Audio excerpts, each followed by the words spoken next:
So Telltale's like, so we're making this game. Well, to give you more information. Hey, here's a little bit of teaser. Still developing it. Here it is. And we were all freaking out. Like, is this game going to come out? They keep saying end of year. Are we actually going to get it? And then we got it. But the same thing with Tales from the Borderlands. So we are apologies to GameTrailers viewers. We are woefully behind on coverage, not necessarily review, and that's actually where we should start. We are not going to be doing a full review of Tales from the Borderlands or Game of Thrones until the whole thing's done. And this was a consensus of many people here. Ben Moore has been reviewing most, if not all, of the Telltale broad. Yeah, Ben Moore's just our reviewer. We're just waiting. Well, he gets dragged through the mud with these Telltale reviews because it is difficult to review them episodically. And that's the issue. Is that sometimes he'll feel that chapter 3 or episode 3 or episode 4 was just kind of dipped where the other one was so exciting, and that could be intentional and probably is most of the time. Where it's like not every single episode should be super exciting because then you just get used to that. Right, one of those things. Yeah. Which I guess is important in narrative. If you're telling a story, you just plateau the whole time, just flatline. No, I like. Have you seen The Raid ever? The movie The Raid. Yeah. Nonstop thrill ride. I just want a Telltale nonstop action thrill ride. That's it. No dialogue. So we're going to cover these games. We're going to talk about them. I've yet to play Tales from the Borderlands. I haven't finished Game of Thrones. I played as much of it as I possibly could before my eyes just forced themselves shut last night. Yeah. But you got through the whole thing, and you dig. You like Game of Thrones the show, you like Game of Thrones the books, you like Game of Thrones the board game, the card game. I do like the board game a lot. It takes about 6 hours to play, but it's fun. It takes about 6 hours to set up. I literally had an evening. I had an evening where I had a bunch of friends over to my house and we set up the board game and we're like, well, it's 11:30. I guess we'll just go home now. Yeah. But specifically, Telltale. Yes. What are your initial impressions? We were talking about this earlier, that the art style itself is kind of strange because now they've transitioned out of comic book style that was The Walking Dead and Wolf Among Us, and now it's more realistic. We're trying to resemble the characters from the show. Kinda. It's a little weird. Like Cersei, you were saying, looks a little weird, but just animates differently. I guess you look at screenshots and it's like, okay, that looks decent, but like when you actually get into like moving and talking and especially when it's characters and people that we know, real people, it's Uncanny Valley territory. But I thought that it wasn't too out there. It's not something that I could critique them like they should have done this. Yeah. Like clearly they're doing the best that they can. They're like, yes, exactly. This is our engine. This is the way this works. We only have so much time to develop this game. I don't really think you'll get that much an improvement on your gameplay experience if we make it hyper realistic. Yeah. It's just a little weird because you are meeting a lot of characters that you haven't met for the first time. That you haven't met before. Because I haven't read all the books, but House Forrester is only a passing mention. Yes, right? and a very smart story to focus on because they are houses. I mean, there's all sorts of stuff that flies by. If you're not really paying attention to these books, all sorts of names that pop up again later. And like my wife, who's just so more clued into the stuff, is like, reference, and I'm like, who's that? I totally missed that. Oh, really? Having read only the first book, I did not get any of those references. Ah, okay, that's good to know. I have read a few wiki entries though. But you've seen the show, so you didn't have spoilers. No. So if you haven't read the books and haven't read the show and just jump into this game, major spoilers. Oh, yeah. Right off the bat, huge event. Probably one of the biggest events in the entirety of the story so far. Yeah, in terms of the timeline, it starts out right at the end of season 3.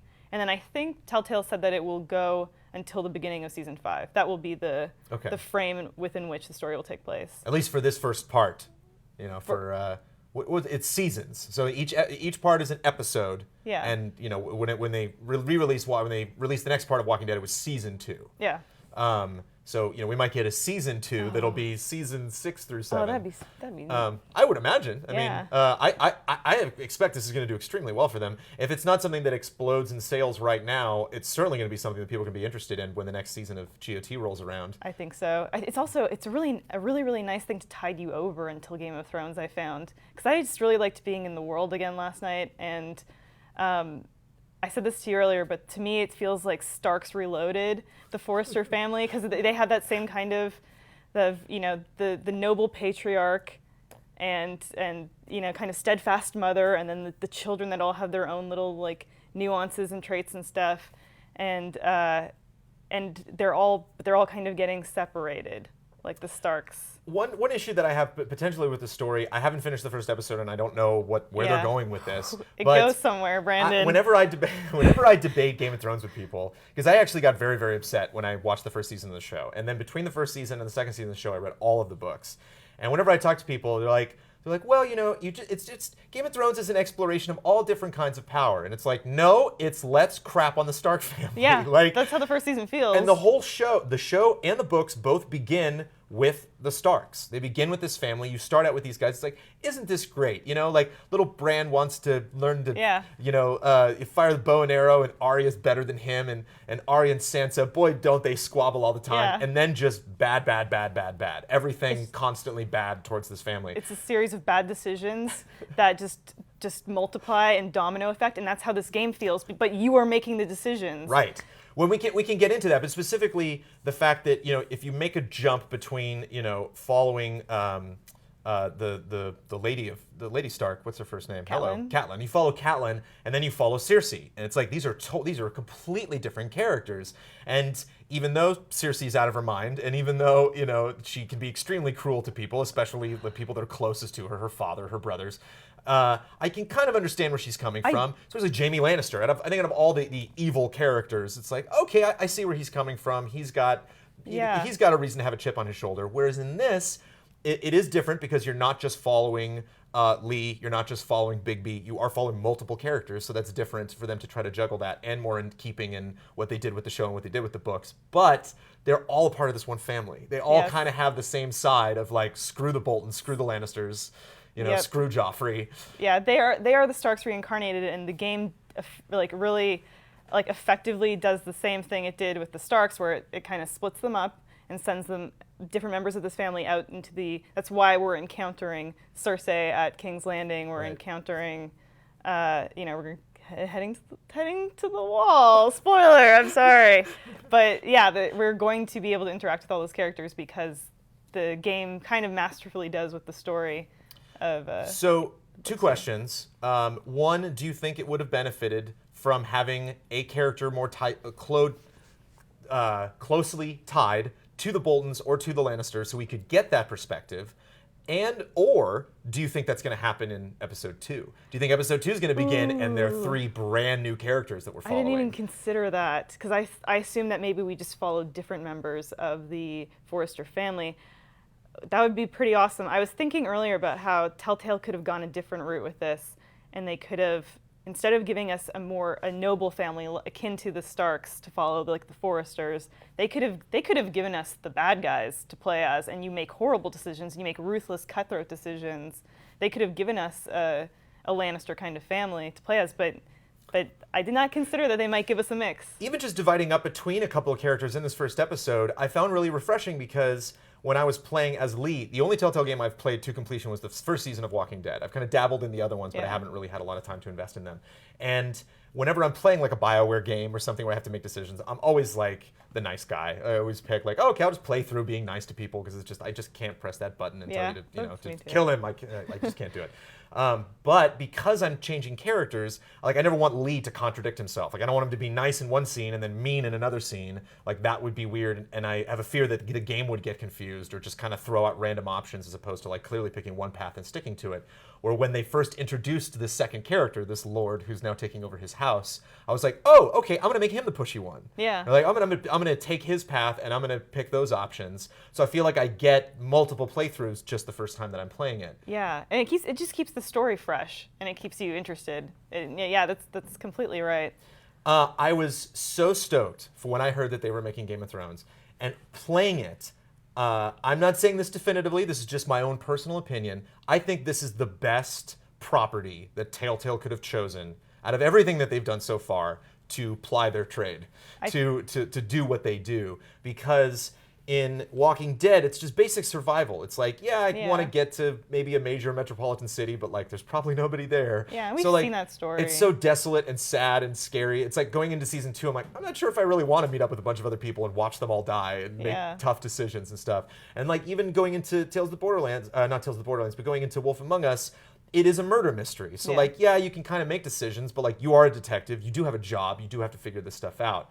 Where Game of Thrones, the narrative is about bad decisions. Like that is that is the core of the story. Is I think one line that actually was like on repeat throughout the first episode, even though I didn't finish it, I heard it like 3 or 4 times. People said like, blah blah blah was a nice guy, and look where that got him. Like they constantly bring that up, and it's like it's a Game of Thrones, you win or you die. Like, yeah, you can be nice to people, but this little lord who gets a chance to kind of like confront one of his opposers and say like, okay, do I want to bow to you or do I want to stand my ground and say, no, get the hell out of my house, man. I do feel like because this is the Game of Thrones world, the decisions you make have more repercussions than previous Telltale games, and maybe that's just wishful thinking on my part, and I don't really know what the